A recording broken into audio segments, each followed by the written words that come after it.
Turn off the engine and put your hands out the window." The voice from the police megaphone vibrated through my rearview mirror. Red and blue lights flooded the interior of my car. I stepped out into the freezing Toronto rain. 3 officers pointed their loaded guns directly at my chest. They grabbed my arms, slammed me against the wet trunk of my sedan, and locked heavy steel handcuffs around my wrists.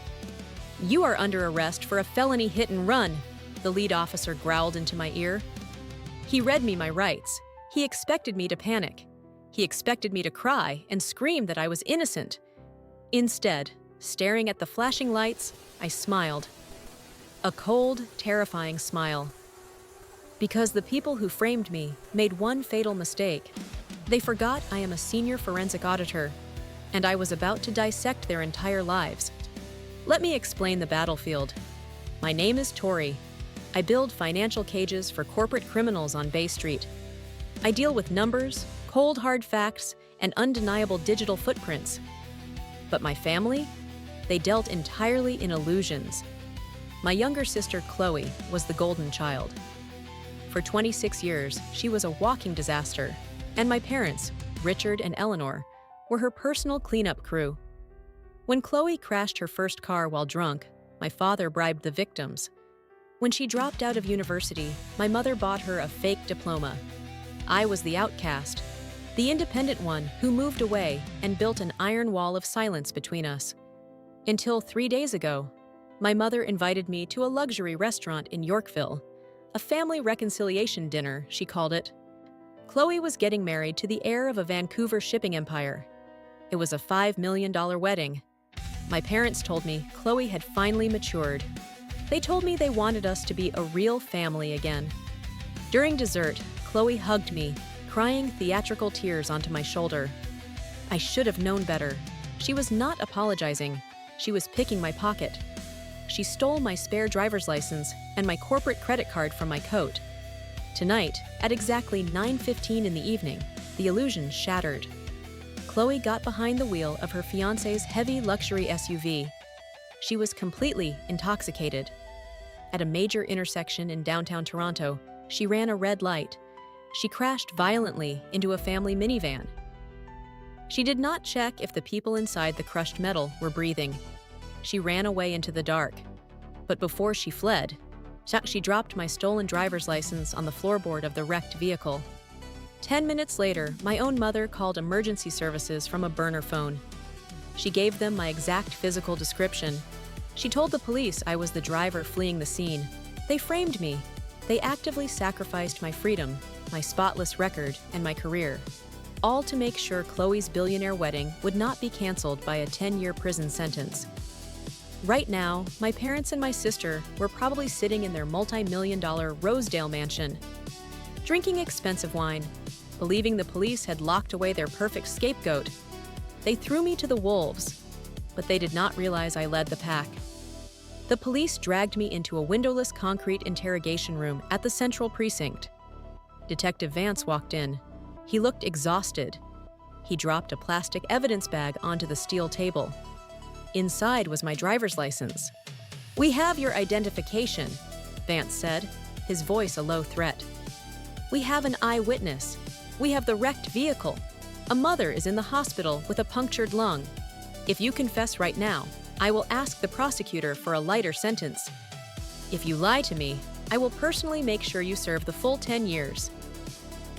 He leaned back in his chair. He waited for me to break. I looked him dead in the eye. My resting heart rate was exactly 60 beats per minute. "That is a beautifully constructed story, Detective," I said softly, "but structurally, it is a catastrophic failure. You do not have a hit-and-run case sitting in front of you. You have a massive, coordinated conspiracy to commit perjury." Vance scoffed. "Save the conspiracy theories for the judge." "I do not need a judge," I said, my voice dropping to an icy whisper. "I need you to open the box of my confiscated belongings, hand me my encrypted smartphone, and in exactly 4 minutes, I will hand you the real criminals." Vance hesitated. In his 20 years on the force, he had interrogated murderers and gang leaders, but he had never seen a suspect with absolute zero fear. He pulled a key from his belt and unlocked my right wrist from the table ring. He handed me my phone. "You have 4 minutes," he warned.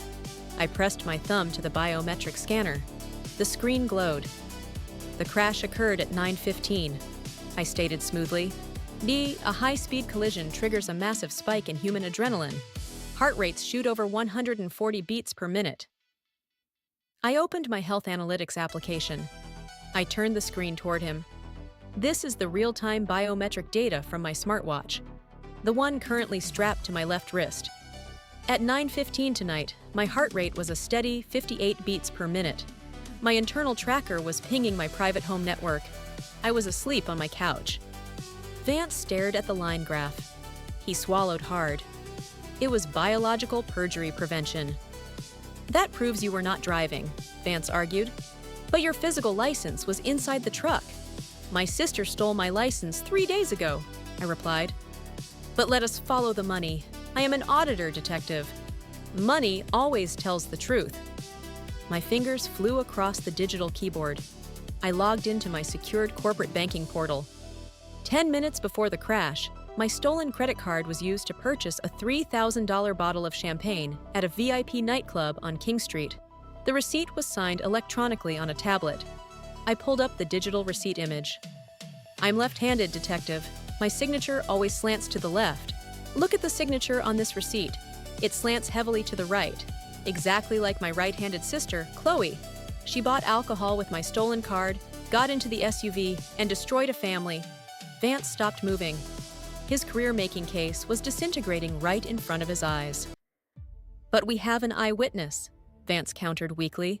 "So, a concerned citizen called it in." "Let us look at your concerned citizen," I said ruthlessly. I opened a secured telecommunications dashboard. My parents refused to pay their own cellular bills for 5 years. So, I migrated their numbers onto my corporate enterprise plan. I am the master billing administrator. I have legal access to all their geolocation data. I filtered the network logs. I turned the phone back to Vance, pushing it to the center of the steel table. At 9:25, exactly 10 minutes after the crash, my mother initiated an outgoing call to emergency services, but she did not ping a downtown cellular tower.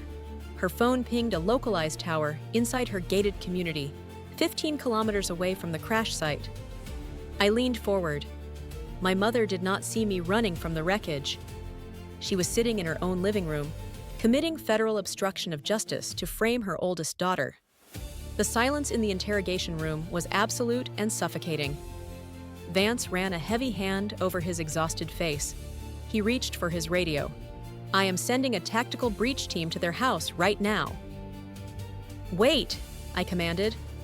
He froze, his hand halfway to the microphone. "If you kick their door down right now, my father will hire a $1,000 an hour defense attorney. They will claim the phone was hacked. They will drag this out in court for 3 years.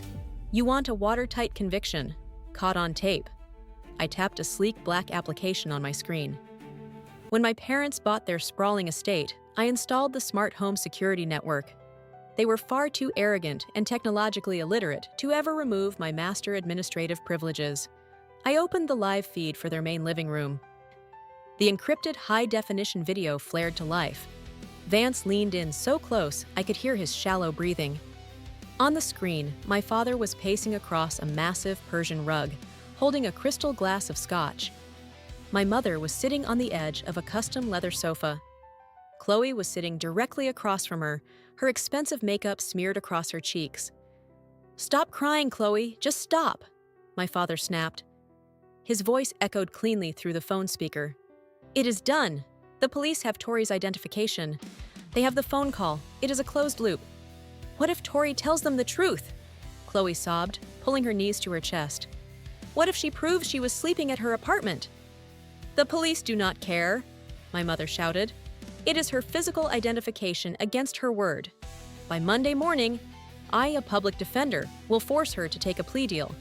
We did what we had to do to protect the wedding." Vance's jaw clenched so hard the muscles in his neck strained.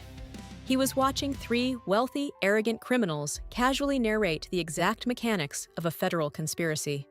I did not smile. I did not look at Vance for validation. I just watched the screen with the absolute freezing detachment of an executioner watching the trapdoor release. Vance unhooked his radio. His voice was a low, lethal rumble. "Dispatch, this is Detective Vance. Priority 1.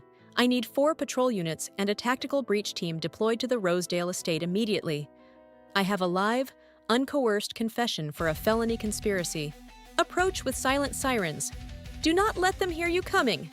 We sat in absolute silence for exactly 14 minutes. We watched my father pour another drink. We watched my mother convince herself that sacrificing me was necessary. We watched Chloe stop crying and start scrolling through her wedding dresses on her phone. Then, the ambient lighting on the video feed suddenly shifted. Violent strobing flashes of red and blue light began to paint the walls of their luxury living room. My father froze. His scotch glass stopped halfway to his mouth. My mother stood up so fast, she knocked over a side table. They did not have time to move. They did not have time to craft a lie or call a lawyer. The heavy, custom mahogany front door exploded inward with a deafening, splintering crash. 6 heavily armed tactical officers flooded into the room. "Get on the ground! Do it now!" an officer roared. Chloe let out a blood-curdling, hysterical scream as an officer grabbed her arm, slammed her face first into the leather sofa, and ratcheted heavy steel handcuffs onto her wrists. My father, the man who had spent 30 years controlling every narrative, dropped to his knees. His hands were trembling violently above his head. His boardroom authority instantly shattered into pure panic. My mother was sobbing uncontrollably as an officer read her the exact same rights I had listened to on the freezing highway 2 hours ago. Vance exhaled a long, heavy breath. He unlocked the iron cuff binding my right wrist. "You are free to go, Tori," Vance said softly. "I will personally ensure your arrest record is erased before sunrise." I picked up my smartphone, watching the live feed of my sister being dragged out of the house by her arms. I slipped the phone into my coat pocket. "Thank you, Detective," I said. The mother in the minivan made a full recovery. Because the police had secured a flawless recorded confession, my family's expensive defense attorneys were entirely useless. Chloe was sentenced to a mandatory 8 years in a federal penitentiary. The billionaire family from Vancouver canceled the wedding the morning after the arrest, publicly distancing themselves from the scandal. My parents did not escape the blast radius. Richard and Eleanor were both convicted of federal obstruction of justice and conspiracy to commit perjury.